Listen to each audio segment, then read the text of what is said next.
a Pareto chart, that's what is shown here on your second slide. This is going to be categorical in nature, and you also can see that it has the vertical bars. They also arrange the bars from high to low, so that's always going to look like that, decreasing in nature for a Pareto chart.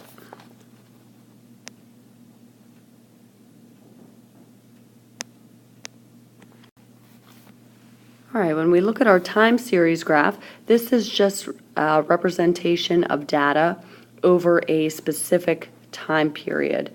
So as you can see here, they're literally giving you the time. So this is, let's say, noon all the way up until 9 p.m. and it's showing the temperature over this time period. Notice that this line graph is not grounded, so it's just going to start exactly where the time period is and the given temperature for that time period. All right, when we look at a pie graph, this has not changed in, the 10 years that you first learned about a pie graph. All it's doing is divided into sections or wedges, and that's according to the percentage of the frequencies. Let's say that I gave you the example that a car dealer wants to construct a pie graph to represent the number of cars sold in July. And let's say that he sold 63 cars. Okay, 15 of those cars were convertibles. So let's say the question is, how many degrees can be used to represent the convertible section? So in other words, if we're given the pie graph, this is supposed to represent 15 out of the 63. So how many degrees would this be? All we would do is look at the 15 out of our 63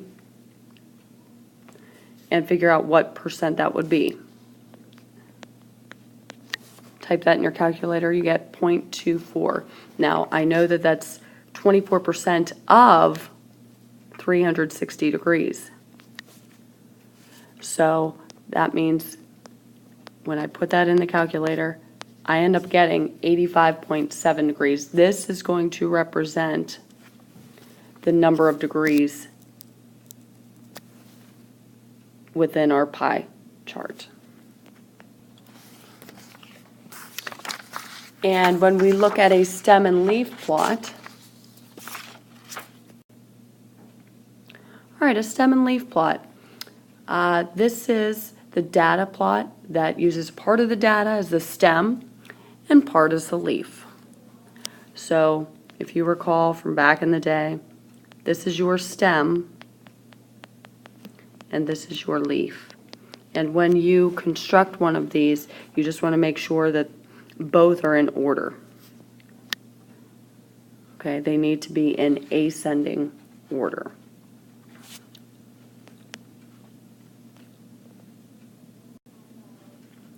All right, so for example, if we wanted to construct a stem and leaf plot given this data here, then we would first find our smallest number, and then let's also find our largest number, and our largest number appears to be 57. Okay, so I know that I need to start at 0 and I need to go all the way down to the 50s. Now, let's say that we didn't have anything in the 20s, for example. We would still have to put a 2 here in order to show that we don't have any 20s, just so our data doesn't look warped. Okay, so as I go through this, 2 is the only single digit I have. When I look in the teens here, all right, I have 13, 14. And do I have anything else? No. Okay. When I look at my 2s, my 20s, I have a 20,